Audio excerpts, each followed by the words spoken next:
Amazing, beautiful, uh, fulfilling, grateful, gracious. Um, I've gone beyond my own expectations.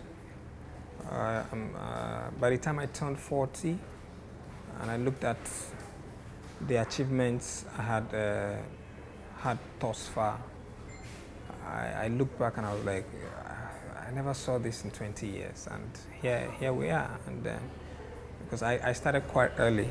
I think I was 20 when I started, putting my foot out there. Say, okay, let me do this, let me do that. And I'm 42 now. To my name, I have 8 movies, 15 music albums, a book, countless comedy concerts. I've traveled far and wide. I've raised a wonderful family. My daughter just got into secondary school. My new baby is entering school. So basically, the dream of being an all-round family man has been achieved. Okay, for me, it's God, family, and then any other thing that follows. So, and all of that has been done. So I'm never under pressure for anything. There's no conquest. I don't compete on any level. I'm my own competition. I strive to do better than myself every other time. So for me, God has been good. At the time, there weren't many options open to us at the time. And the only major option we had just blew us up. Okay, MBI was the youthful platform at the time. And the normalers were doing group voids.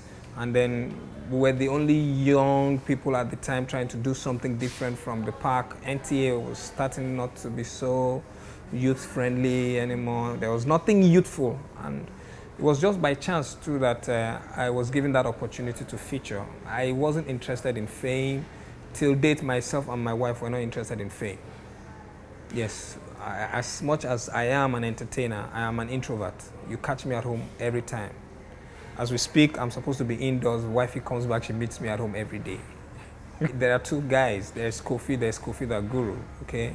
We're 2 different people. When I come to the job, hey, everything's moving, all eyes open, go. But in the real me, I don't talk much, I don't even socialize, I don't relate, I'm just in my world. Yeah, I do that. That's part of Koffi the Guru's job, okay? And okay, Papi Patron, Kukuru Boss, Jack of one trade, Dynamite, all those guys, all packed in one guy, Koffi the Guru, yeah. Candyman, I'll do all of that.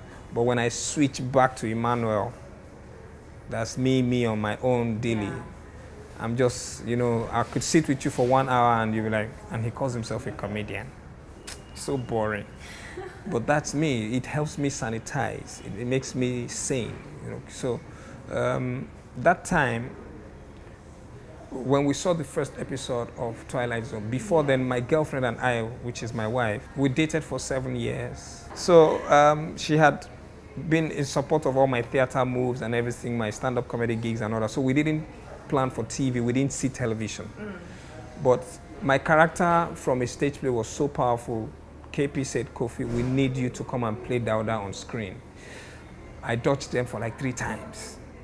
Eventually she was like, and then I went, killed it. That's the time they will use now. If there was social media then, the trend would have been global, So I introduced something different to the sitcom at the time. I don't think I did more than 4 or 5 episodes, and those episodes remained classics.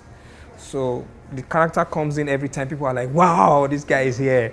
The character comes in every time, wow, this guy is here. And I brought a lot of language, a lot of ideas, so it just caught people's attention. And then I migrated quickly from there to the next level because I didn't want to be in a box. Nigerians like to put you in a box. If they know you as a particular character, they want you to be that for life, and I didn't want that. So immediately, I started introducing the stand-up guy constantly. I started doing the music comedian and all that, so that they would see other elements, so that they don't just put me in a Dauda box. And then everywhere. In fact, there was an event a few months later that I went to, and they were introducing me as Dauda. Meanwhile, Dauda, the comedian, was also there, so I had to keep telling them, I am not Dauda.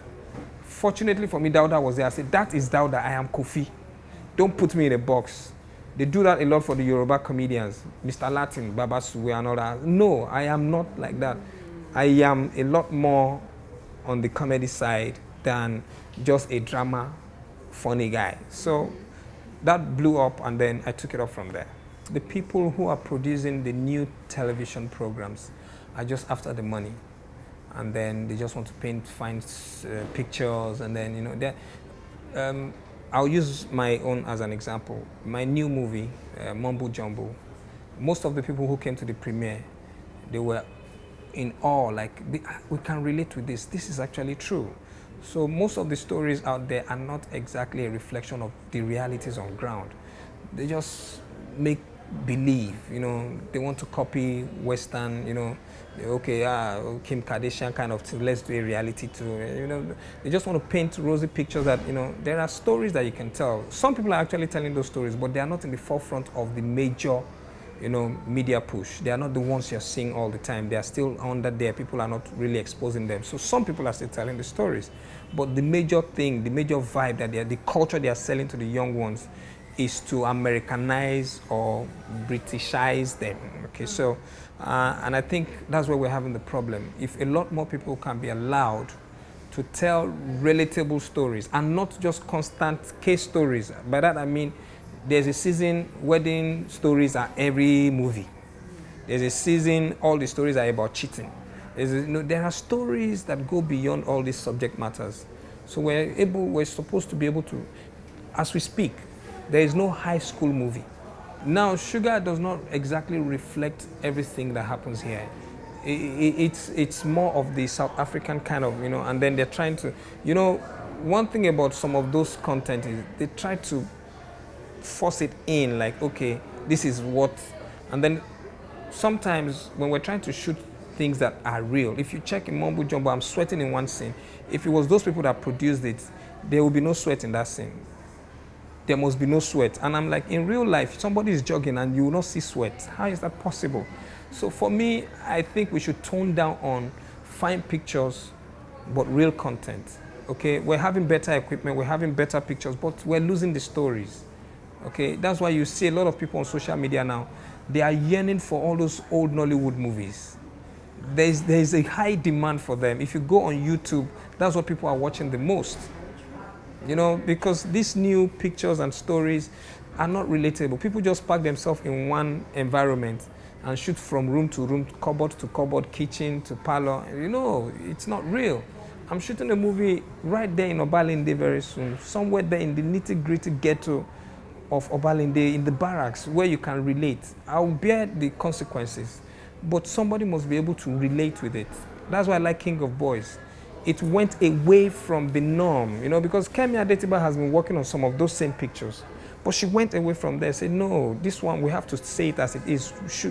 There's still some finesse to it, but you could feel the punch, because you could relate with it that, yes, indeed, our society is running these vendettas, is running all these lethal plans. All these things are happening in the political circle. So a lot of these stories, Tunde Kelani used to tell a lot of those stories from the ethnic end.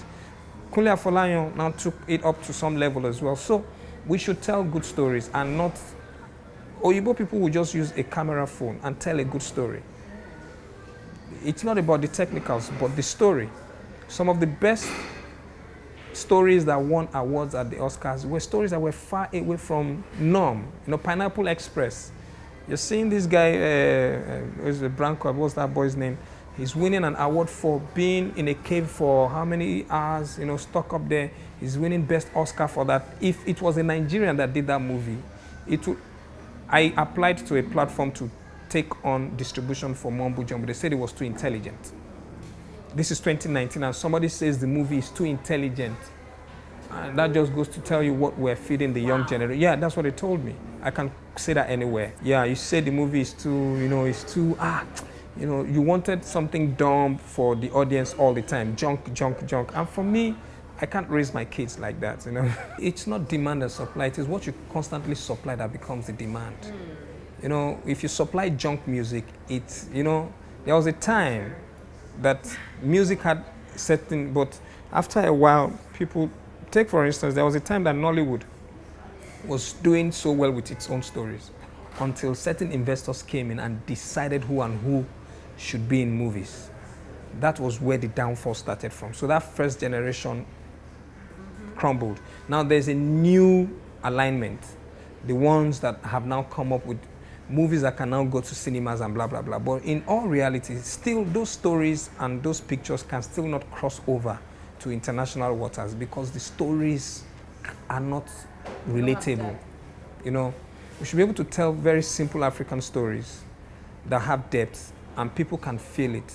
You will watch a Russian movie, you will watch a Chinese movie, and you'll be like, yeah, you can relate with it without having to understand the language. I've been watching a lot of Spanish movies, a lot on Netflix.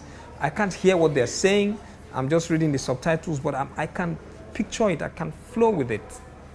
As much as some of them will borrow American ideas, you'll still see elements of their culture in it. You know, so we can do these things. We should just move away from the commercialization of movies. Yes, the investors need to make money, returns need to be made, but please have a conscience alongside so that you don't lose this, because if this generation keeps watching those movies, that's what they will improve on. Yes. And that's what's happening. You know, if they are seeing these storylines, they will only improve on those storylines. That's why what they see of Nollywood is juju, because those were the first things those people were portraying, and the following writers were writing along those lines. Now the new writers are writing along the lines that they are seeing constantly. There was a season, all the billboards in Lagos was just showing movies about love and betrayal, wedding, and everything. That season was just, you know, it just didn't make sense after a while. Nobody's trying to tell a story about, you know, the everyday hustle of an undergraduate. You know, there are a lot of young people out here who don't have jobs. Nobody's telling those stories. You know, there are a lot of police brutality issues. Nobody's shooting those. You know, the SARS issue has been going on back to back, and nobody's making movies around that constantly. The few ones who make it on the down low are not being pushed up. If you check the Yoruba sector, they make a lot of movies on subject matters, but they are still being seen as, you know. Till date, we don't have a movie about Nnamdi Azikiwe. We don't have a movie about Tafawa Balewa. We don't have a movie about Awolowo. You know, we're losing a lot in this. We'll be here. It's still an Oyibo man that will come and shoot a movie about Muritala Muhammad. And you see, the landmarks are still there for you to shoot them. The former secretariat is abandoned. You can cast people around there. The landmark where Muritala was shot and killed is right there. You can reenact the scenario and shoot it right there. You own the landmark. It's right next to the census board. The place where Muritala Muhammad was killed is right. The car he was killed in is right at the museum. Just take the car back, pimp it up, and then shoot that movie. Show how Muritala Muhammad was killed. You know, we have actors who look like him. We have people who look like Dimka. We have Obasanjo who can still give you in-depth analysis about how it happened. Dodam Barracks is still here. So I'm looking at all of us like, what exactly are we doing? If I was capable enough, I would do a lot of these things.